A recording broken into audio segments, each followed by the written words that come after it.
Umunyarwanda niwe wavuze ngo ijambo ryiza ni mugenzi w'Imana, adashatse kugereranya Imana n'ikindi kintu, ahubwo ashatse kugaragaza uburyo ki amagambo tuvuga kuri bagenzi bacu, igihe yaba ari meza cyangwa ari mabi ashobora kugira impact runaka kuri bagenzi bacu. Ndagira ngo mutege amatwi aya magambo ya Officer Antonio Richardson yabwiye umusore wari ugiye kwiyahura, bigatuma ahindura imitekerereze. Mu by'ukuri mu buzima bwacu dukeneye abantu nka Officer Antonio Richardson. Reka tumwumve. Uri kubabara ndabyumva, ariko nuramuka usimbutse ubwo buribwe wari ufite burahita bwimukira mu mitima y'abandi benshi. Nyumva, ibi bihe bitakoroheye wabinyuramo. Mpa amahirwe byibuza tubiganiraho akanya gatoya. Wanyemerera tugasengera hamwe? Ndabizi wemera imbaraga z'isengesho. Byibuze nyemerera tubanze dusenge. Ayo ni amagambo ya Officer Antonio Richardson, ni umupolisi ukorera akazi ke muri Jacksonville muri leta ya Florida muri leta zunze ubumwe za Amerika. Ayo mashusho mwabonaga akaba yafashwe na kamera ye, yari yambaye amugaragaza arimo kwinginga umusore wari ugiye gusimbuka ku kiraro kizwi nka Dams Point Bridge kiri Jacksonville, gifite uburebure bwa metero 53, bivuze ngo kuva ku kiraro kugera mu mazi ni metero 53. Kugira ngo wumve uburyo icyo kiraro kireshya, ni nkuko ushobora gufata, mbese ubishyize nko mu mazu, yaba ari nk'inzu, ubaza ari nk'inzu yo guturamo, yabigeretse 16 ifite etage 16 cyangwa 17, mu gihe byibuze iba ari inzu, ari nk'inyubako yo gukoreramo cyangwa se y'ama office yaba igeretse hagati ya 13 na 14. Ubwo byaba bisobanuye yuko byibuza yaba ireshya n'inyubako ya RDB, yabijya kureshya cyangwa se ijya gusumba inyubako ya RDB bitewe n'uruhande wayirebeyemo. Iki kiganiro hagati ya Officer Antonio Richardson ndetse n'uyu musore bivuga ko cyamaze iminota igera kuri 40, ikaba ari iminota yaje gutanga umusaruro, kubera ko yatabaye ubuzima bw'uwo musore wari ugiye kwiyahura.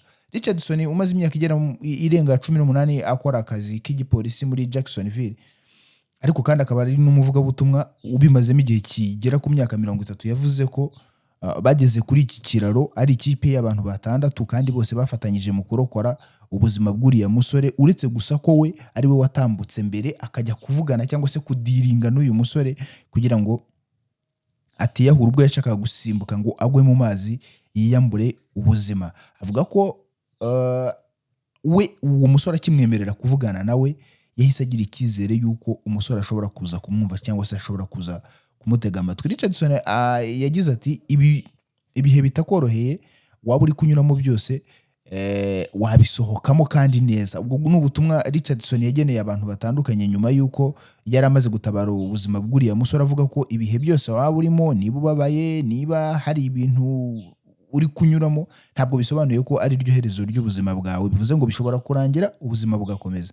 Richardson kandi avuga ko mu gihe cyose amaze mu kazi ke k'igipolisi ibi ari byo bihe bye byiza yagize kuva yaba hati. Ibaze kuba umuntu yari agiye gutakaza ubuzima agatabarwa n'amagambo jyewe na bagenzi banjye twamubwiye.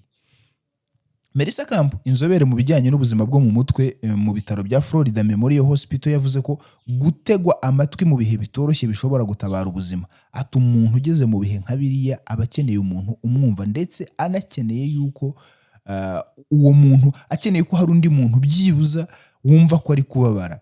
Umuntu uri mu bihe nka biriya, mu bihe byo gucika intege, agiye kwiyahura, agize ate, byibuza akaba hari umuntu uri kumva ububabare bwe.